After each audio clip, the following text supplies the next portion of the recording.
choice. You better hurry up. Live or die. Make your choice.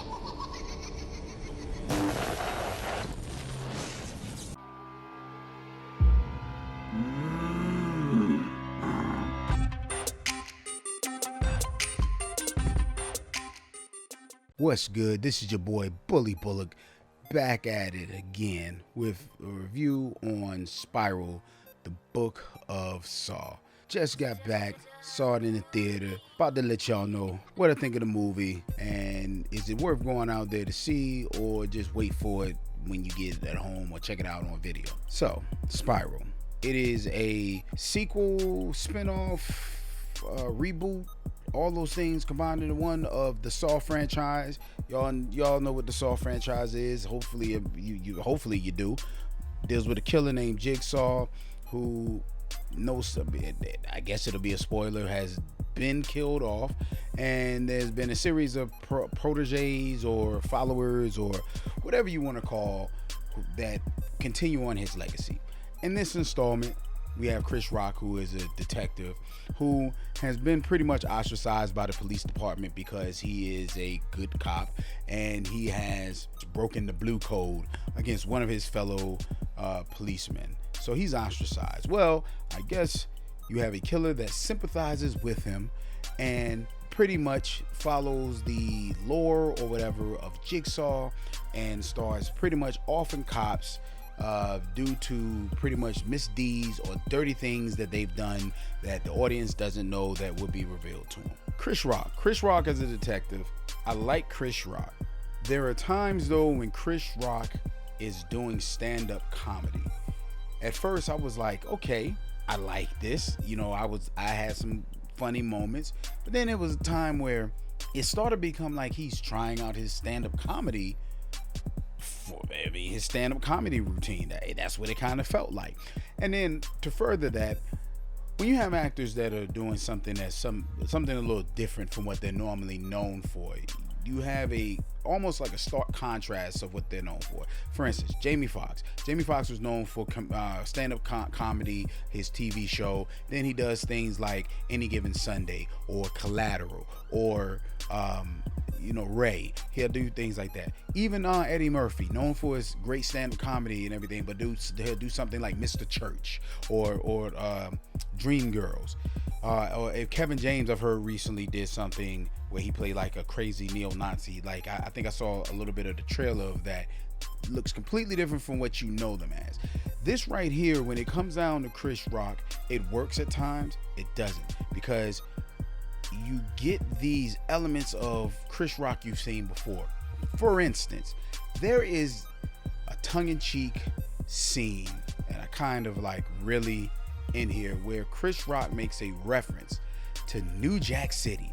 He literally says, "It looks like New Jack City." Then the following scene, he's pretty much Pookie. I mean, there's no way around it. Come on, man, don't hurt me. This crack shit, man, it's got me, man. Shit just be calling me, man. Be calling me, man. I just gotta go to it.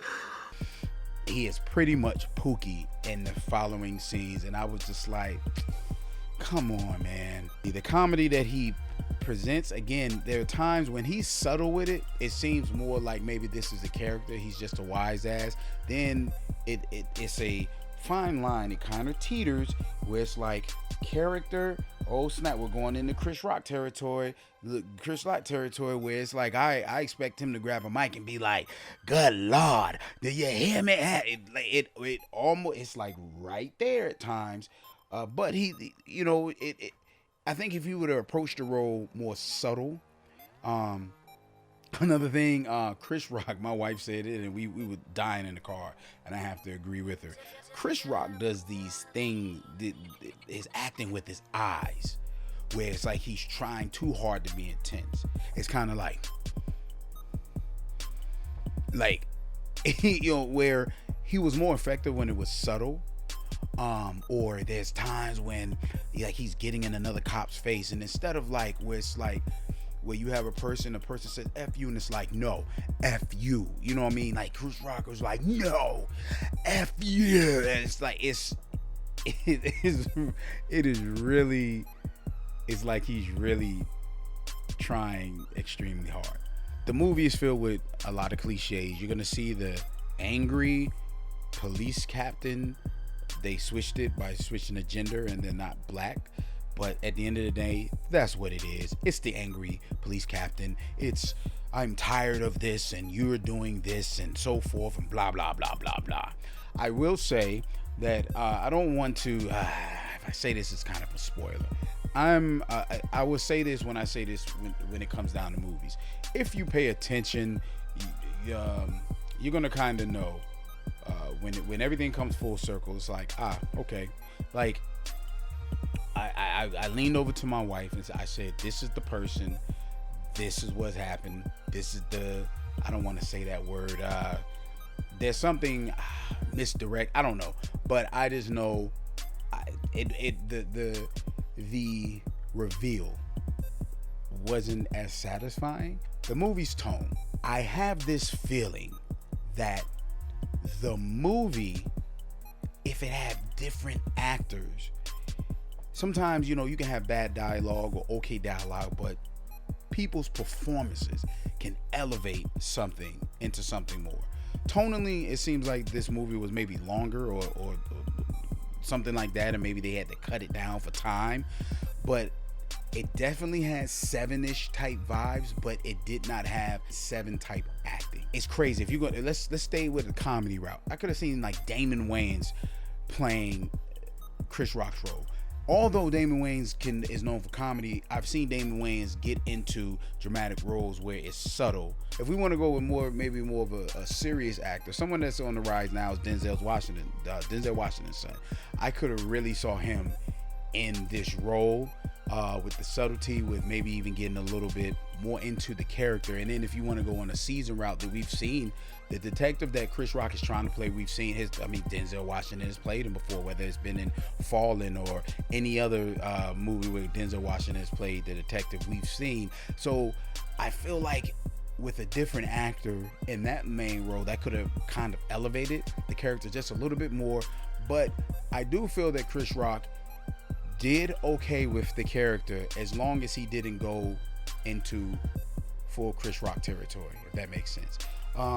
His partner, I forget his name, the old boy, Max Minghella, that's his name. So Max Minghella, I hope I'm saying this right, is it Minghella? Minghella or Minghella? Okay, whatever. Max Minghella or Minghella, forgive me if I'm butchering your name. So every time I see this actor, he kind of acts the same in, a lot of the movies I've seen him in. Like, I just rewatched Horns the other day. He, to me, seems like the lawyer he played in Horns. It's the same type of kind of like, oh, I'm unsure of myself, and yeah. Samuel L. Jackson is Samuel L. Jackson. Need I say more? The traps in this, they're not a lot of traps. They are gory. They are effective. They do kind of make you cringe. They make you, like, oh my God, But this is the issue I have with the progression of the Saw franchise. At the beginning, it seems like Jigsaw really wanted people to make these decisions to, I guess, have a second wind in life. And yes, you may have been scarred or physically, somewhat hurt. It was more so of a reminder. Some of these, to me, it's like, I'll choose death over, doing this. I mean, it's kind of crazy. Like, little spoiler. So, I'm not going to say who the person is. I'm just going to tell you one of the traps. One of the traps requires a person to pierce their spine to get out of the trap. Do you know how bullshit that is? Honestly, your spine, I shouldn't have to say this. The spine is detail, so many nerves, this and this. I mean, you can go on Google and look up somebody, one nerve gets compressed or nicked or whatever, and it can cause a series of issues. So for, the killer to say to this person, to get out of this trap, you need to puncture your spine.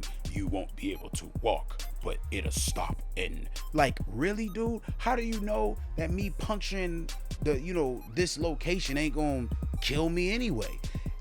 And that's the issue I kind of had with some of these traps. The traps, I feel like they're looking at gore fest. They're looking at the satisfying people that look at this. That they want to satisfy the bloodlust. They truly do, but not really thinking about the logistics, or how this stuff could really play off in real life.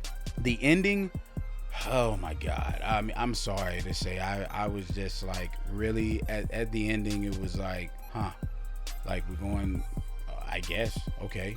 I guess in context of the movie, when they do their whole bum bum bum bum bum bum bum bum bum bum bum, they have all that in there, and they're flashbacking to things that you probably didn't miss, things said, and all that. In context of the movie, I guess it makes sense. On a logical aspect, or a logical sense, I mean, yeah, I just don't feel like a certain unit is that stupid. But then again, I don't know, who am I? I'm not. Maybe I should call up one of my partners who's in a unit like that and be like, what would you do in a situation? All in all, though, did I enjoy the movie? I mean, it was enjoyable. It was nice to watch. It was nothing groundbreaking. It was nothing that was going to elevate and be like, has me really like, yes, Saw is back. I mean, at the end of the day, it's another installment to the Saw franchise, a reboot, sequel, all of those things round into one. Could they potentially continue on with this? Sure, they sure can. Was the premise interesting? Yes, it was. Do I really have this, like, I gotta see another one? No, not really. I'm sorry. Unless they do something like maybe what they did in the first one. I feel like the Chris Rock, people like that need to go back to the drawing board. Do like on the first one. I think, if I recall, in the first one, or was it the transition from the second to the third one, certain people, it was kind of like they got them out of the picture right away. I think it was the one with the female cop.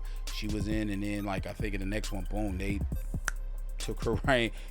I mean, so it's not uncommon to change, have to change up actors and things like that for the next installment. But anyway, that's my thoughts on it. Like I said, it's not good, it's not bad.